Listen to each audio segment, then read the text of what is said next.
My jealous cousin struck me at the courthouse gate, grabbed my throat, cuffed me, and screamed that I was a filthy disgrace to the family. My dad just stood there. 5 minutes later, his jaw dropped when he saw me seated in the judge's chair. Can you imagine being called a filthy animal and slapped across the face, right outside the courthouse, by a family member, while your own father just stands there watching? That happened to me. But what they didn't know is that minutes later, I would walk right past them and take the judge's bench. My name is Shannon, and at 31, I became the youngest judge in our county's history. But honestly, my family wasn't exactly throwing a party. Growing up, my father barely acknowledged I existed, and my cousin, Alicia, was locked in this endless competition to outshine me. It made my journey to the bench, well, a pretty lonely one. I never, in my wildest dreams, thought my biggest professional triumph would collide with all that old family drama in such a raw, public way. We grew up in a small town in Connecticut, the kind where everyone knows everyone else's business, and I mean everyone's. My dad, Thomas Walker, was a local businessman, pretty respected. People saw him as successful, generous. What they didn't see was how cold, how emotionally distant he was at home, especially with me. My mom, Elizabeth, she was my buffer, my champion. She was always trying to bridge that giant gap between his expectations and my desperate need for his love. She was the one who celebrated my academic achievements, who showed up for me. But when I was 12, she died from cancer, and everything shattered. Our house, which was already a bit chilly, became a frozen mausoleum of unspoken words and missed connections. With Mom gone, the contrast between how my dad treated me and my cousin Alicia just became impossible to ignore. Alicia, my Aunt Patricia's daughter, lived just a few blocks away and was practically living at our house. She was only 2 years older than me, but somehow, she'd secured a spot in my father's heart that I could never reach. Shannon, why can't you be more like your cousin? Became the relentless soundtrack of my teenage years. Alicia was outgoing, charismatic, quick with a joke that always made my dad laugh. I was quieter, always had my nose in a book. What my father completely missed was that while Alicia had charm, her grades were mediocre at best.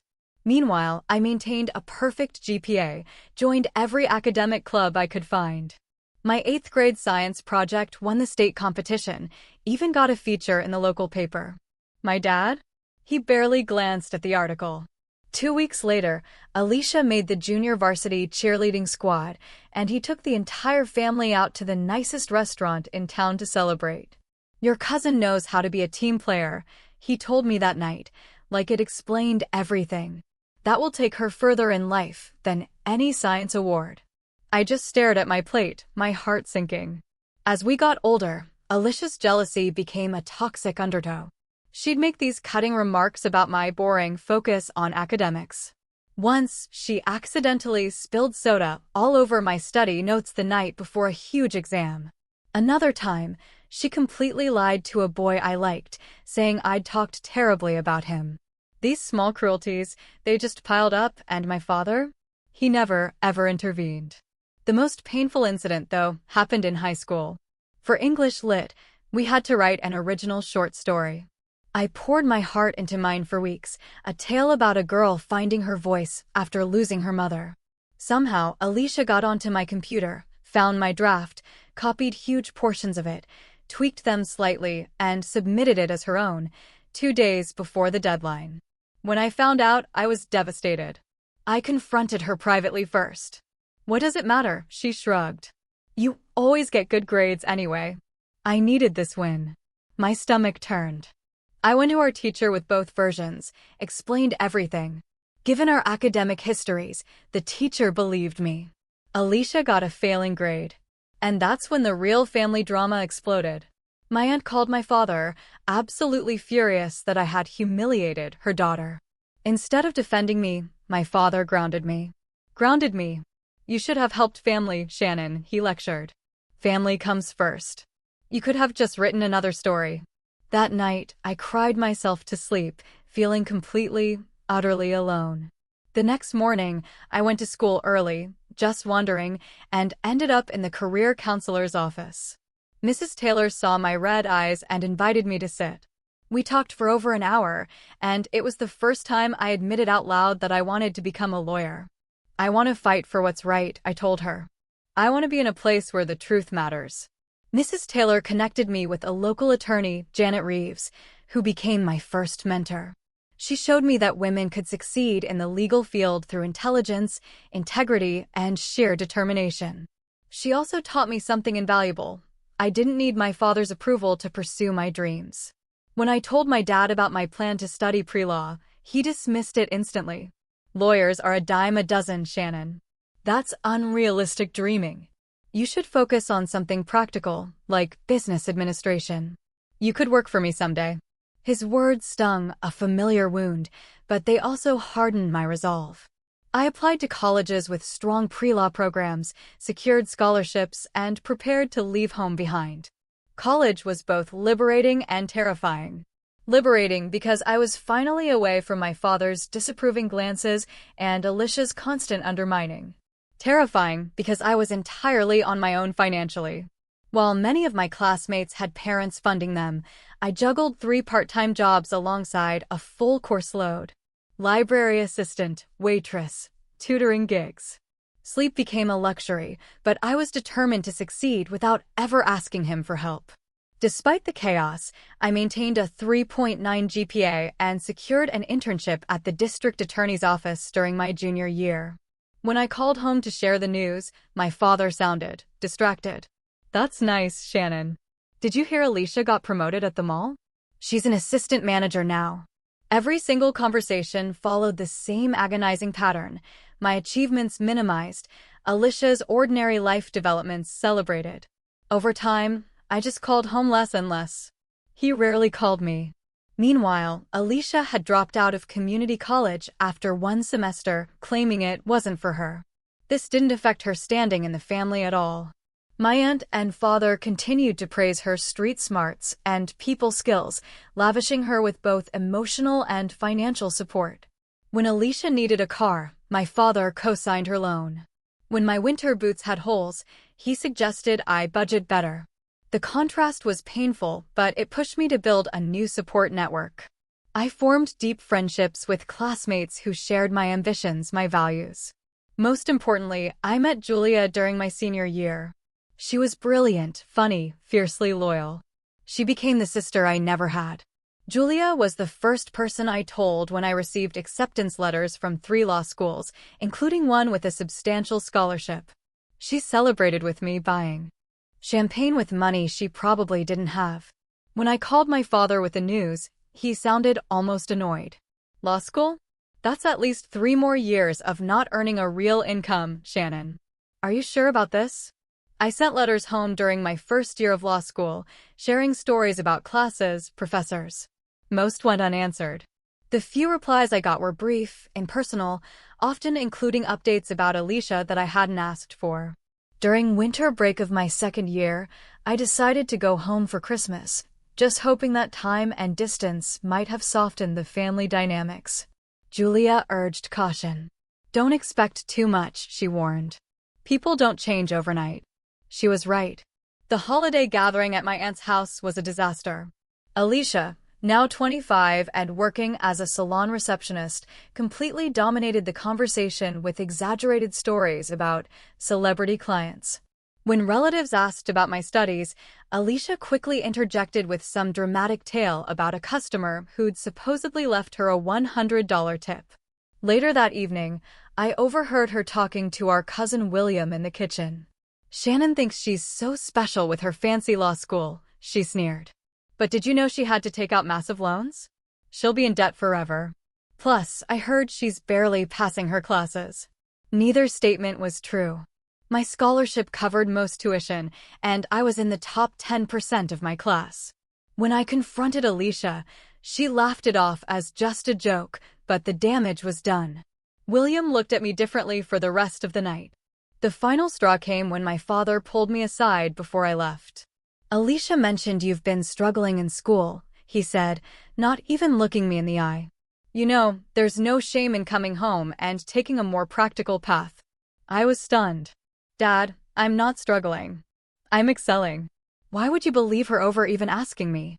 He just shrugged. Alicia's always been straightforward. You tend to exaggerate your accomplishments. I left the house that night and checked into a hotel. The next morning, I drove back to campus 2 days earlier than planned. On that long, silent drive, I made a decision that would shape the rest of my life. I would create distance from the people who couldn't celebrate my success. I would build my own path. During my final year of law school, I focused entirely on my future. Law review, moot court, a prestigious clerkship after graduation. When professors and colleagues began recognizing my potential as a rising legal talent, I didn't call home to share the news. The gap between my family and me had grown too wide for phone calls to bridge. I graduated with honors, and Julia was there, cheering loudly as I walked across the stage. My father and Alicia were noticeably absent, despite receiving invitations. That night, celebrating with Julia and our classmates, I realized I had created a new family, one built on mutual respect and genuine support. My early career as a public defender was challenging, yes, but deeply fulfilling. I represented clients who couldn't afford counsel, often facing overwhelming odds in a system that sometimes felt designed to work against them. The hours were long, the pay modest, the emotional toll significant. But for the first time in my life, I felt like I was exactly where I needed to be. Within 2 years, I had built a reputation for thorough preparation, ethical conduct, and genuine concern for my clients. Judges noticed. Prosecutors respected my legal arguments. Senior attorneys started assigning me more complex cases. One of those cases brought me to the courtroom of Judge Eleanor Thompson, a formidable presence on the bench, known for her sharp intellect and zero patience for unprepared attorneys. After watching me successfully argue a difficult motion to suppress evidence, she asked me to stay after the hearing. "You have potential, counselor," she said, studying me over her reading glasses.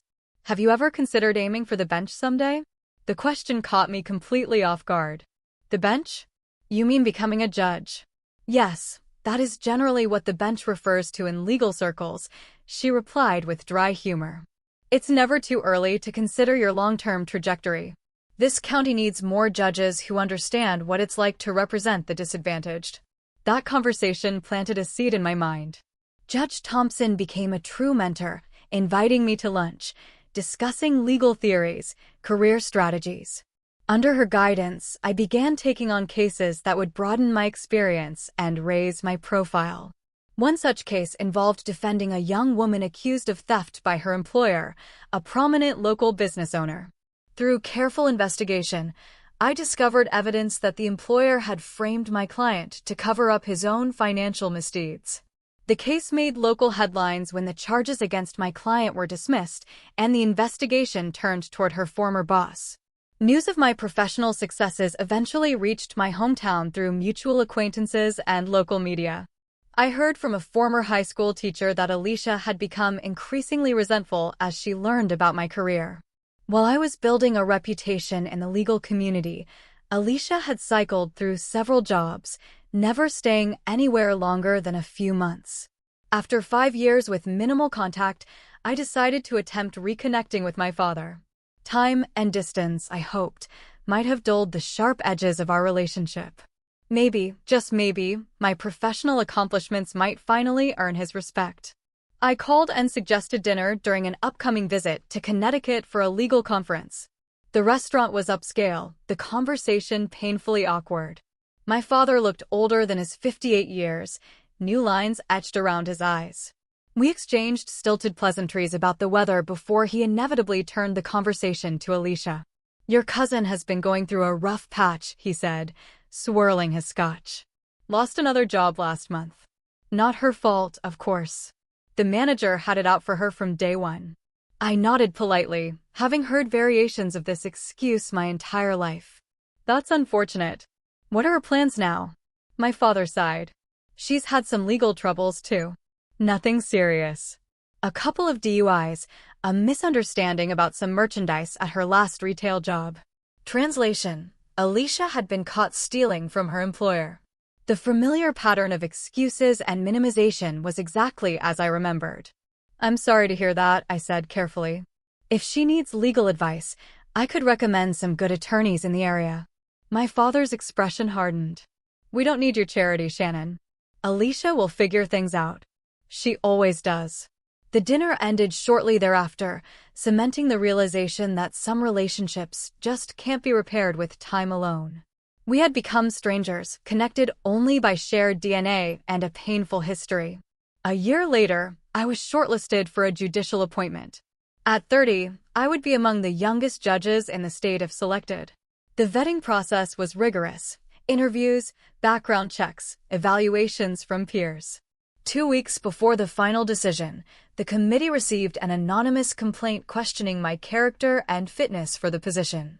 The letter alleged that I had engaged in unethical behavior as a public defender, claiming I had manipulated evidence in several cases. The accusations were completely false and suspiciously detailed about my personal life in ways that screamed the author knew me. Though the complaint was anonymous, I had little doubt about its source. The timing, the personal details, the attempt to undermine my reputation, it all pointed to Alicia. Fortunately, my record spoke for itself. Colleagues, even former opponents from the prosecutor's office, came forward to vouch for my integrity. Judge Thompson wrote a powerful letter of support detailing specific instances where I had demonstrated exceptional ethical judgment. The committee investigated thoroughly and found the claims baseless. I was appointed to the bench despite the attempt to derail my candidacy. The experience left me shaken, but more determined than ever to serve with integrity and fairness. The official announcement of my judicial appointment came on a crisp autumn morning. At 31, I became the youngest judge in our county's history. The local newspaper ran a front-page story, rising legal star Shannon Walker appointed to county court. Judge Thompson was the first to congratulate me, stopping by my office with a small gift, a fountain pen engraved with my initials. "This was given to me when I took the bench 30 years ago," she said. "Now it's yours. Use it to sign orders that uphold justice." The courthouse staff organized a small celebration. Colleagues, prosecutors, fellow public defenders gathered. The chief judge welcomed me to the family. Family. The word triggered a bittersweet pang. My achievement should have been a moment of shared pride with those who had known me longest. Instead, the people who had witnessed my childhood were absent from this milestone. Julia, who had driven 3 hours to surprise me, noticed my momentary melancholy. "They're missing out, not you," she whispered, squeezing my hand. "We're your family now." She was right, of course. But there's something about a parent's approval that even the most self-assured adult still craves on some level. I had built a life I was proud of, surrounded by people who valued me. Yet, a small part of me still wished my father could see who I had become. 2 days later, my phone rang with a Connecticut area code I immediately recognized. My father, calling after nearly a year of silence. For a fleeting moment, I thought perhaps he had seen the news of my appointment. Maybe, finally, he was calling to acknowledge my success. "Shannon, we need to talk," he said without preamble. His voice sounded strained, almost desperate. "Is everything okay, Dad? Are you ill?" Concern immediately overrode our complicated history. "No, nothing like that. It's Alicia. She's in trouble. Serious trouble this time." Of course. He wasn't calling about my appointment at all. He was calling because Alicia needed something. "What kind of trouble?" I asked, my voice cooling several degrees. "Legal trouble. Fraud charges, identity theft. They're saying she could face serious time. She needs a good lawyer, Shannon. Someone who knows the system." The irony was almost too much to bear. After years of dismissing my legal career as an impractical choice, my father was now hoping to leverage it for Alicia's benefit. "Dad, I'm a judge now. I can't represent Alicia or recommend specific attorneys. It would be an ethical violation." Silence stretched between us, followed by a bitter laugh. "A judge? Since when?" The question confirmed it. He hadn't even bothered to search my name online in years. He had no idea. "Since last week," I replied evenly. "It was in the news." Another long pause. "Well, congratulations," he said finally, the words hollow and perfunctory. "But that doesn't help Alicia's situation. Surely you can make some calls, pull some strings." That's not how this works. I have ethical obligations now that limit what I can do in situations involving family members. The most I can suggest is that Alicia contact the public defender's office if she can't afford private counsel. So that's it? You're abandoning your family when we need you? After everything we've done for you? The accusation was so outrageous, I almost laughed. What exactly had they done for me besides undermine and dismiss me at every turn? I'm sorry you see it that way, Dad. I truly am. But I can't compromise my professional ethics, even for family. He hung up without saying goodbye. Later that evening, I received a call from a colleague in the prosecutor's office, Lisa Goldstein. We had faced each other in court many times and developed a respectful professional relationship. Her call was unusual, especially after hours. Shannon, I'm sorry to bother you at home, but I thought you should know. We filed charges today against an Alicia Walker for fraud and identity theft. Given your last name, I wondered if there might be a relation. She's my cousin, I admitted, but I haven't had much contact with her in years. I see. Well, this is awkward, but part of the case involves her apparently using someone else's personal information to open credit accounts. The victim's name is Shannon Walker. My blood ran cold. She used my identity. It appears so. The accounts were opened several years ago using an old address of yours from college. The fraud was only discovered recently when the credit card companies began collection actions. The pieces clicked into place. Years ago, I'd received strange calls from debt collectors about accounts I never opened. I dismissed them as mistaken identity or scams. Now I understood. Her arraignment is scheduled for next Tuesday in county court, Lisa continued. Given the personal connection, I wanted to give you a heads up so you can make sure you're not assigned to the case. Thank you, Lisa. I appreciate the courtesy. After hanging up, I sat in stunned silence. Alicia had not only tried to sabotage my career with false accusations, but had actually stolen my identity years earlier. The depth of her resentment was even greater than I had imagined. I was faced with a difficult decision. As a family member of the victim, I should attend the arraignment to make a statement to the court. As a newly appointed judge, I needed to maintain professional distance from cases with personal connections. And as someone who had spent years trying to break free from toxic family dynamics, I questioned whether I should involve myself at all. After a sleepless night, I decided to attend Alicia's arraignment. Not as a judge, but as a family member. Despite everything, she was still my cousin. And maybe, just maybe, seeing her face consequences would be the first step toward her taking responsibility. I also hoped that being present might open a door to reconciliation with my father, who would surely be there to support Alicia. Little did I know that my decision would lead to one of the most humiliating and ultimately transformative moments of my life. Tuesday morning arrived with that perfect autumn weather that usually lifts your spirits. Crisp air, golden sunshine, leaves in brilliant reds and oranges. I stood in front of my closet longer than usual, deliberating what to wear.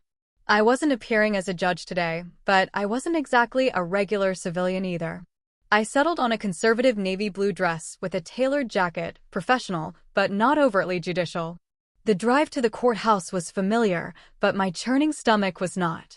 I had faced countless difficult situations in that building, tense negotiations, emotional witnesses, hostile opposing counsel, but nothing had prepared me for seeing my father and Alicia together, especially under these circumstances.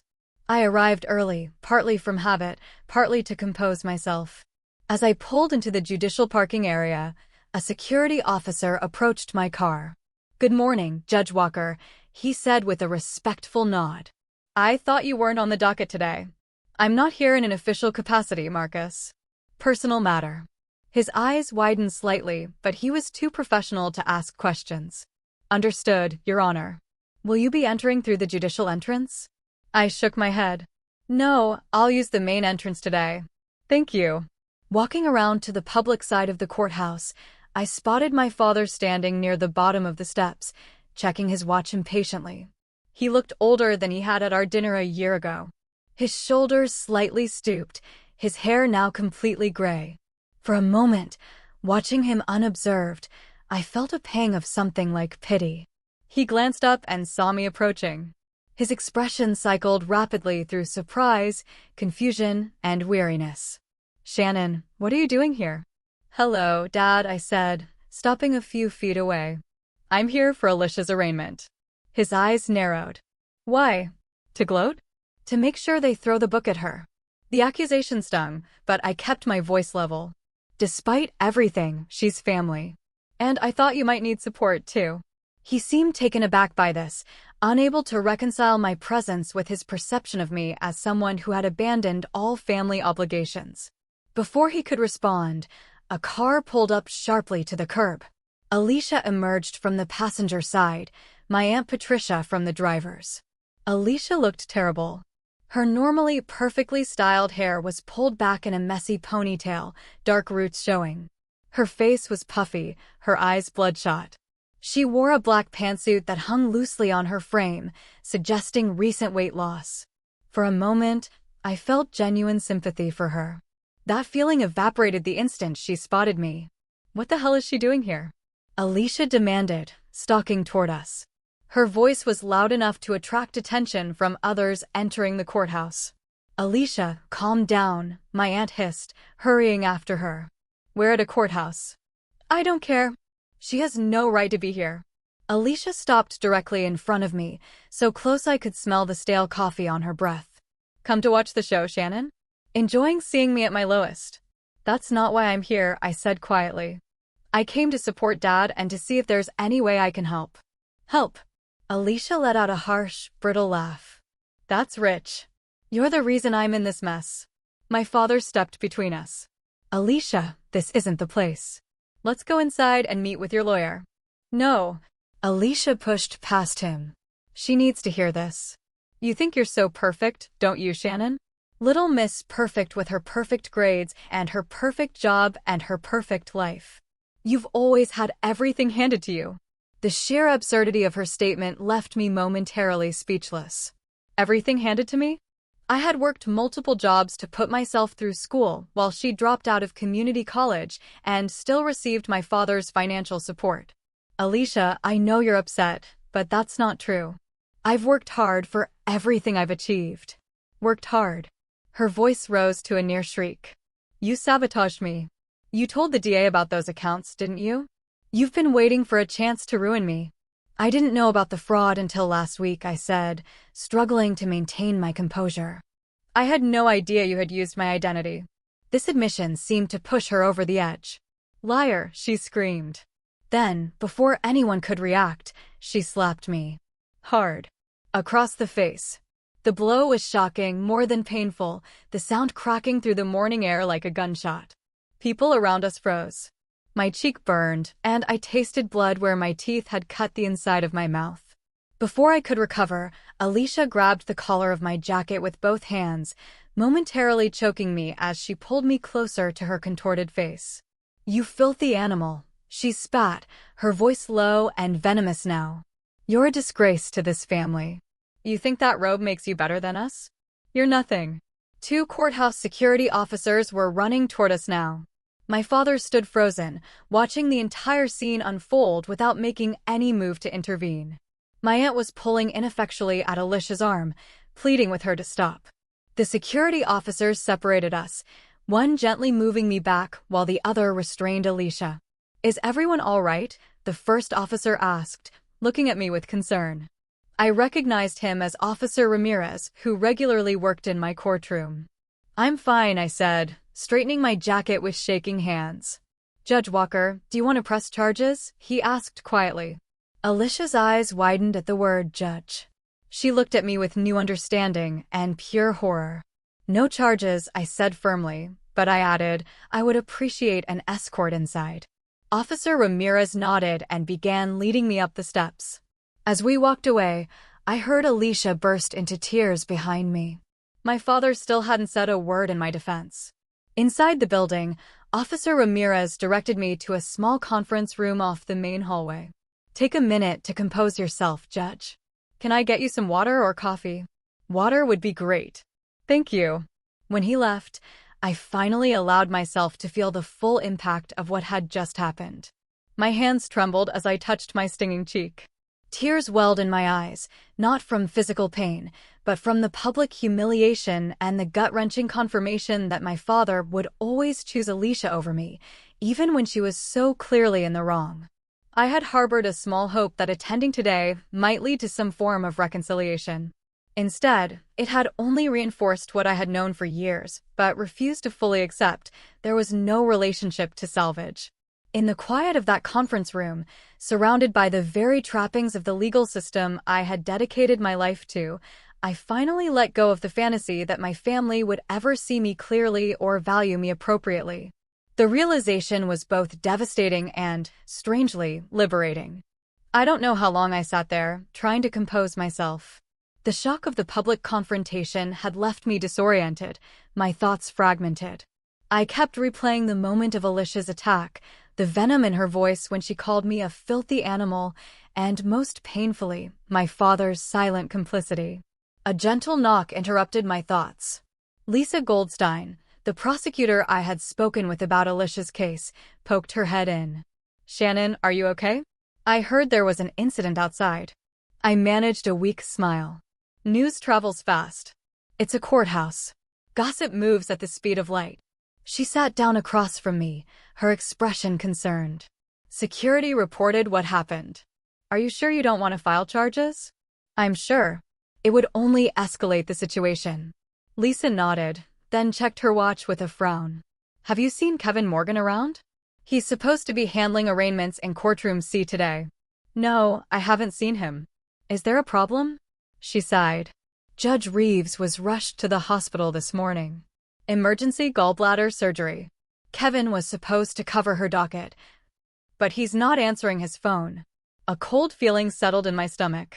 "Alicia's arraignment is in courtroom C." "Yes, among about 20 other cases." Lisa ran a hand through her hair in frustration. "We're trying to find another judge who can step in, but everyone's booked solid today." Court clerk Barbara Lewis appeared at the door, slightly breathless. "There you are, Lisa. We have a situation." She stopped abruptly when she saw me. "Oh, Judge Walker. Thank goodness. We need your help." "My help?" "Judge Reeves is out for emergency surgery, Judge Morgan is unreachable, and we have a full arraignment docket starting," she checked her watch, "in 15 minutes. You're the only judge in the building who isn't currently in court." "Barbara," I said carefully, "my cousin is on that docket. She's being arraigned for identity theft, using my identity." Barbara's eyes widened. "Oh dear. That is a complication." Lisa interjected, "We could delay the whole docket, but that means 20 people either wait all day or have to come back tomorrow. Some are in custody." I thought quickly. "Let me call Chief Judge Hernandez. This requires his guidance." Judge Hernandez picked up on the second ring. I explained the situation as concisely as possible, including the confrontation outside the courthouse and my obvious conflict of interest regarding Alicia's case. "I see the dilemma," he said after a moment. "Here's what we'll do. You can open court and handle the administrative aspects of starting the session. Explain that you have a conflict with one specific case, and you'll recuse yourself for that matter only. I'll send Judge Patel from my chambers to handle your cousin's arraignment specifically. He was working on opinions today, but can step in for one case." "Thank you, sir. That seems like the best solution given the circumstances." "One more thing, Shannon," he added before hanging up. "Document everything about the incident outside. If your cousin made physical contact with you on courthouse grounds, that's a serious matter, regardless of your familial relationship." "Yes, sir." Barbara was waiting anxiously when I hung up. "Judge Hernandez says I should proceed with opening court and handle all cases except Alicia's. Judge Patel will come down specifically for that arraignment." Relief washed over her face. "Perfect. Thank you, Judge Walker. I'll have your robes brought to the judicial chambers behind courtroom C immediately." 20 minutes later, I was adjusting my robes in the small chamber behind the courtroom. My cheek still showed a faint red mark from Alicia's slap, but it wasn't immediately noticeable. I had pulled my hair back into a tight bun and put on the judicial face I had practiced, calm, impartial, dignified. When I entered the courtroom through the judge's entrance, the bailiff called out, "All rise. Court is now in session." The Honorable Judge Shannon Walker presiding. As I took my seat at the bench, I scanned the crowded courtroom. My heart nearly stopped when I spotted my father and Alicia in the gallery. Alicia's mouth fell open in shock. My father's face drained of color as he realized who was sitting in the judge's seat. I forced myself to look away from them and focus on the task at hand. Good morning, everyone. We have a full docket today, and I appreciate your patience. Before we begin, I need to make a brief statement. There is one case on today's docket where I have a personal conflict of interest and will be recusing myself. When we reach the matter of State versus Alicia Walker, Judge Patel will temporarily take the bench to handle that arraignment. For all other matters, we will proceed as normal. The court clerk handed me the docket, and I began calling cases in order. I handled each arraignment with careful attention, explaining the charges to defendants, confirming they understood their rights, addressing bail considerations, and setting dates for preliminary hearings. All the while, I was acutely aware of my father and Alicia watching me from the gallery. With each case I handled competently and professionally, I could feel the weight of their gaze. For the first time, they were seeing me in my element, respected, authoritative, confident. After nearly an hour, we reached Alicia's case. The court calls State versus Alicia Walker, case number 2024-CR 789. As previously stated, I am recusing myself from this matter due to a personal conflict. We will take a brief recess while Judge Patel assumes the bench. I stood and exited through the judge's door, passing Judge Patel in the hallway. Thank you for stepping in, Your Honor. He nodded. No problem, Shannon. Family cases are always complicated. I waited in my chambers while Judge Patel handled Alicia's arraignment. Through the door, I could hear the muffled sounds of proceedings. I resisted the urge to peek inside. Whatever happened now was truly out of my hands. 20 minutes later, there was a knock at my door. Judge Patel entered, already removing his robe. All done, he said. She pleaded not guilty, but her attorney indicated they'll likely be working on a plea agreement. Given the evidence, that's probably wise. Thank you again for stepping in. Of course, he hesitated at the door. By the way, your father asked me where he could find you. I didn't give him any information, but I thought you should know he was asking. My heart skipped a beat. Thank you for the heads up. After Judge Patel left, I returned to the courtroom to finish the remaining cases on the docket. Alicia was gone, presumably taken back into custody or released on bail, but my father still sat in the gallery, watching me intently. For the next hour, I focused entirely on the cases before me, giving each defendant my full attention. With the final case concluded, I adjourned court and retreated to my chambers. I was hanging up my robe when a knock came at the door.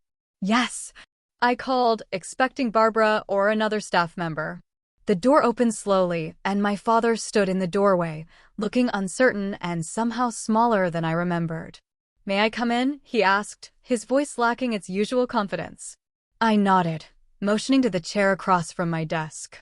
For a long moment, we sat in silence. The roles of our relationship had suddenly and dramatically reversed. In this room, I was the authority figure. He was the visitor seeking audience. My father cleared his throat. So, a judge. Yes. You never told me. I raised an eyebrow. I tried to, Dad. Many times over many years. You were always more interested in Alicia's latest job at the mall. He flinched at the brutal accuracy of the statement. I saw you today in court. You were impressive.